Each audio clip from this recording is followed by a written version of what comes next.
1조 5,702억. 현금이 아니요.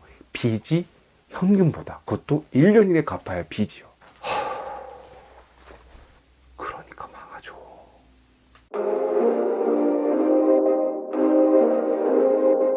살다 보면 계산이 필요한 순간이 있죠.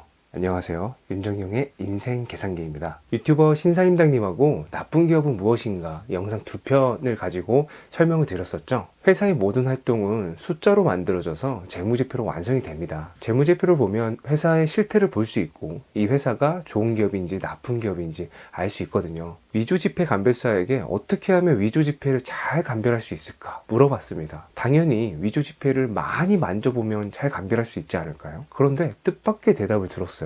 진짜를 제대로 알아야 가짜가 보입니다. 진짜 지폐를 수없이 보고 만지고 느껴야 가짜 지폐, 즉 위조 지폐가 보인다는 거예요. 위조 지폐를 알 수 있다는 거죠. 좋은 기업들, 재무제표를 보고 좋은 기업들을 어떻게 선별할 수 있을까? 좋은 기업의 재무제표를 많이 보다 보면 나쁜 기업들은 쉽게 감별할 수 있지 않을까요? 마치 위조 지폐처럼요. 그럼 좋은 기업은 뭘까요? 이미 여러분들 모두 그 답을 알고 있습니다. 좋은 사업은 뭘까요? 돈을 많이 벌고 매출이 많은 거죠. 그리고 돈이 많이 남고 이익도 높고 수익성이 높은 거예요. 그리고 현금 회전도 높고 현금 창출 능력도 뛰어나서 현금이 막 쌓입니다. 빚도 별로 없어요. 이게 바로 좋은 사업이죠. 이런 기업을 찾으면 되는 거죠. 이런 기업이 좋은 기업입니다. 여러분들이 이미 생각하는 그 사업, 그 기업, 그 기업의 재무제표를 보면 되는 거죠. 재무제표로 확인하면 되는 겁니다. 오늘은 회사가 망할지 안 망할지 재무제표로 10초 만에 판단하는 방법을 알려드릴게요. 회사가 계속해서 사업을 할 수 있는지, 재무구조가 탄탄한지 이걸 보는 게 안정성 평가라고 합니다. 기업의 안정성을 따질 때 유동비율, 당좌비율, 차입금 의존도, 이자보상 비율, 부채 비율, 자기자본 비율 등등등등 다양한 방법이 있습니다. 만약 제 눈앞에 재무제표가 있고 10초 만에 이 기업이 좋은 기업인지 나쁜 기업인지 이 기업이 망할지 안 망할지 판단하라 이렇게 말하시면 저는 하나를 꼽을 것 같아요. 이걸 보는 게 오늘 여러분들과 함께 나눌 유동비율이라고 하는 겁니다. 따라해 볼까요? 유동비율. 혹시 탤런트 유동근 씨 생각하시면 안 됩니다. 용의 눈물을 알 정도면 거의 다시 따라해 볼까요? 유동비율. 투자의 신이라고 하면 워런 버핏 떠오르시죠? 워런 버핏만 있는 게 아니라 월터 숄러스라는 사람도 있습니다.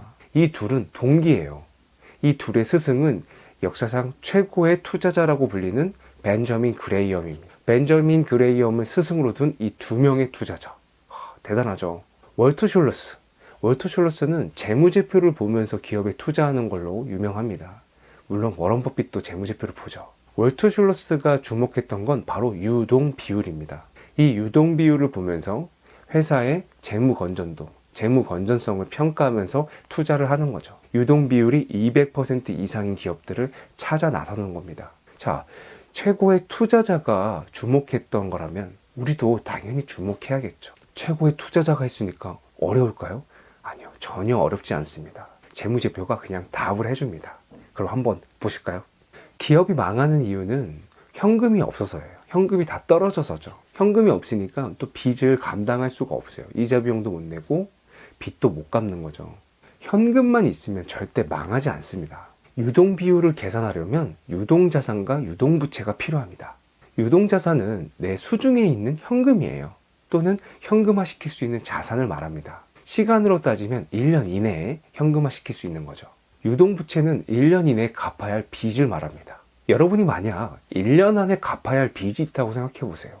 쪼들리시죠? 그런데 1년 이내 갚아야 할 빚을 갚고도 현금이 남는다면, 충분한 현금이 있다면 안 쪼들리시겠죠. 이걸 보는 게 유동비율이에요. 간단하죠? 유동자산과 유동부채는 둘 다 재무상태표에 있습니다. 유동자산은 재무상태표의 자산에 있고요.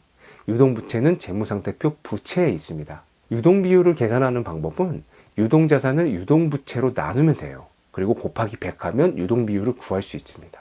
간단하죠? 이 계산식도 귀찮으신 분, 나 싫어. 좀 쉬운 거 없어?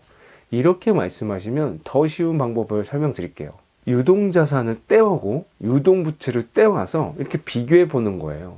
자, 현금이 많은 게 좋아요? 빚이 많은 게 좋아요? 당연히 현금이죠. 이 유동자산이 유동부채를 갚고도 남는다면 문제가 없는 거겠죠. 그런데 유동부채, 갚아야 할 빚이 현금보다 많으면 이건 문제가 있겠죠. 이거는 심각하게 봐야겠죠. 그럼 좋은 기업들을 한번 많이 볼까요? 좋은 기업들의 유동 비율을 보겠습니다. 2019년 12월 말 기준이에요. 삼성전자는 284.38%입니다. 현대모비스는 239.95%, SK하이닉스는 183.61%, 농심은 184.38%, NC소프트는 464.21%입니다. 비율을 갑자기 들으니까 뭐야 숫자가 갑자기 나와? 이렇게 생각하실 텐데 유동자산을 유동부채로 나누기 때문에 일단 100이 넘어간다면 유동부채보다 유동자산이 많다는 거예요. 삼성전자가 284.38%라고 했잖아요. 이거는 유동부채보다 유동자산, 수중에 있는 현금이 당장 갚아야 할 빚보다 2.8배 많다는 겁니다. 거의 3배가 많다는 거죠. NC소프트의 경우에는 464.21%예요. 1년 안에 갚아야 할 빚보다 수중에 있는 현금이 얼마 많은 거예요? 4.6배, 거의 5배나 많다는 거예요. 전혀 문제가 없겠죠. 유동부채로 당장 갚아도 더 많은 현금화 시킬 수 있는 자산이 더 많은 거예요. 그것도 5배나 많으니까 전혀 걱정이 없죠. 망할 위험이 있습니까? 아니요, 없겠죠. 이 좋은 기업들의 유동비율 공통점 뭐예요? 150%가 넘는 겁니다. 또 150%를 넘으면 유동성이 문제 없구나. 근데 200% 이상이면 너무 좋은 거죠. 이 유동비율이라는 거는 안정성에 기여를 하기 때문에 이 회사가 망할까?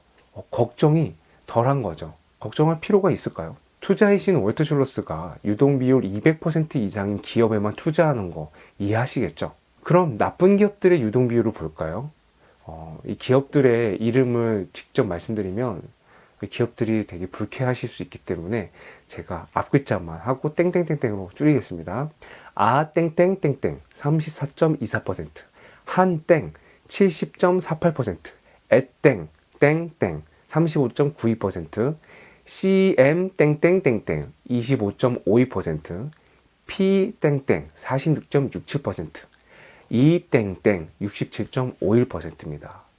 좋은 기업의 유동 비율을 보다가 나쁜 기업의 유동 비율을 보니까 어떻게 해요? 유동 비율이 폭삭 가라앉았죠. 공통점이 뭐예요? 네, 100% 미만 또는 50% 미만이라는 거예요. 100% 미만, 이거는 유동성이 안 좋은 겁니다. 좀 위험한 상태죠. 50% 미만은 정말 유동성이 나쁜 기업입니다. 네, 이런 기업들은 좀 주의하셔야 돼요. 이렇게 유동성이 낮다면 1년 이내 갚아야 할 빚을 감당할 수 있는 현금이 없다는 거잖아요. 더 적자는 거잖아요. 빚보다 현금이 더 적은 거예요. 빚이 더 많은 거예요. 이러면 회사채를 발행하거나 유상증자를 통해서 현금을 어떻게든 땡겨와야 돼요. 왜? 1년 이내 갚아야 할 빚을 감당해야죠. 이거 감당 못하면 어떻게 해요? 부도 나는 거죠. 유동비율은 은행이 기업에 돈을 빌려줄 때 그 상환 능력을 평가하는 기준입니다. 그래서 뱅커스 레이시오, 은행가 비율이라고도 불러요. 여러분들이 어떤 기업의 유동 비율을 본다는 것은 은행가의 관점으로, 채권자의 관점으로 이 기업을 판단하는 거예요. 왜? 채권자나 돈을 빌려주는 채권자의 경우에는 이 회사가 망하지 않는 게 중요하니까. 이 회사가 돈을 빌려주면 이자를 꼬박꼬박 내고 상환할 수 있어야 되는 거잖아요. 그렇기 때문에 유동 비율을 보는 거는 이 기업이 망할지 안 망할지를 유심히 본다는 겁니다. 유동 비율이 낮으면 빚을 갚을 수 없다는 거잖아요. 부도 가능성까지 있는 거예요. 감사 의견으로 유동 비율이 큰 영향을 끼치기 때문에 의견 거절을 받거나 상장 폐지까지 갈 수가 있습니다. 우리가 투자를 했는데 상장 폐지, 상패를 당하면 어떻게 됩니까? 휴지 조각 되는 거예요. 매도할 타이밍 이런 거 받을 수 없어요.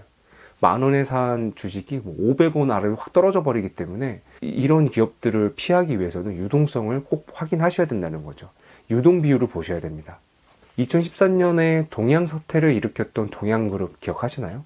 연일 뉴스를 때렸죠. 수만 명의 피해자가 있었고, 그때 당시 2012년 12월 31일 기준으로 동양그룹의 연결 기준 유동 비율은 36.46%였습니다. 유동 비율이 50% 미만이었어요. 굉장히 낮은 수준이었죠. 유동부채가 유동자산보다 1조 5,702억이나 많았습니다. 1조 5,702억. 현금이 아니요. 빚이 현금보다. 그것도 1년 이내 갚아야 할 빚이요. 이자 비용 같은 금융 비용이 영업이익보다 1,647억이나 많았어요. 자, 영업이익이 나왔으면 이 영업이익으로 이자 비용을 내는 건데 이 영업이익보다 이자 비용, 이 아래에서 기다리는 애가 1,647억이나 많았다는 거예요. 이자 비용 갚아도 1,647억 더 갚아야 되는 거예요. 빚도 엄청 많고 이자 비용도 낼 수 없는 이런 상황 어떻게 해결해야 돼요? 현금을 땡겨 와야 된다니까요. 시중은행 같은 신용도가 좀 높아야지만 돈을 빌릴 수 있는 데서는 돈을 빌릴 수가 없어요. 자금을 조달할 수가 없어요. 누구의 돈이 필요합니까? 개인 투자자들의 현금을 땡겨 와야죠. 회사채와 기업원 이런 것들을 발행해서 8.5%의 이자와 원금을 보장해 주겠다. 개인 투자자들을 현혹시켜서 이들의 현금을 당겨온 거죠. 결국 어떻게 됐습니까? 여러분들이 이 유동 비율을 보니까 이 회사 빚이 1조 5,702억이나 많고 이자 비용이 1,647억이나 많은 이 상황에서 이거 갚을 수 있나요? 없죠. 갚을 수 없죠. 결국에는 4만여 명이 넘는 피해자를 양산했습니다. 2012년 동양그룹의 연결 재무상태표 그 감사보고서가 2013년도 3월에 올라왔어요. 누구나 감사인의 감사 의견을 보면 계속 기업의 불확실성, 지금 빚이 유동부채가 유동자산보다 많습니다. 또 이자 비용이 영업이익보다 많습니다. 이러한 상황이 계속 사업을 할 수 있을까? 이런 의문이 듭니다. 라는 감사인의 의견이 있었어요. 2013년 3월에 누구나 전자공시 시스템에서 볼 수 있도록 공시가 되었어요. 그런데 이 동양 사태가 언제 일어났습니까? 2013년 2월부터 9월에 집중적으로 일어났습니다. 2013년 3월에 올라왔던 2012년도 동양그룹 감사보고서의 감사 의견만 보시더라도 유동 비율만 보셨더라도 심각한 상황이었구나. 감히 투자하기 어려웠을 거예요. 8.5%라는 금리, 그것도 또 초단기 이런 위험이 크기 때문에 8.5%라는 높은 수익률을 약속하고 있는 거예요. 수익률이 높다면 의심해야 됩니다. 왜 이렇게 수익률이 높은 거지? 그거에 상응하는 위험은 뭐지? 리스크는 뭐지? 이걸 판단하시고 결정하셔야 피해를 입지 않을 것 같아요. 정리해 볼까요? 좋은 기업들은 유동 비율이 150% 이상, 200% 이상인 걸 확인할 수 있었습니다. 반면에 나쁜 기업들은 100% 미만, 50% 미만, 심각한 상황이죠. 이렇게 되는 걸 볼 수 있었어요. 유동 비율이 낮으면 낮을수록 빚을 감당할 수 있는 현금 없기 때문에 당장 갚아야 되는데 현금이 없어서 부도 가능성이 높다라는 것을 우리가 오늘 배웠습니다. 그런데 이 유동 비율에는 함정이 있어요. 정말 이 회사의 이 기업의 유동성을 보여주고 있는 건가요? 그것도 중요한 단기 유동성을. 이 함정을 피하기 위해서는 다른 걸 봐야 됩니다. 그거에 대해서는 제가 다음 시간에 소개해 드릴게요. 미션 드릴게요. 여러분들이 관심 있는 회사의 재무상태표를 펼쳐보시고 유동 비율을 구해보세요. 그리고 유동자산과 유동부채를 보시면서 이 각 계정 항목들을 보시면서 이거가 좀 이상한데?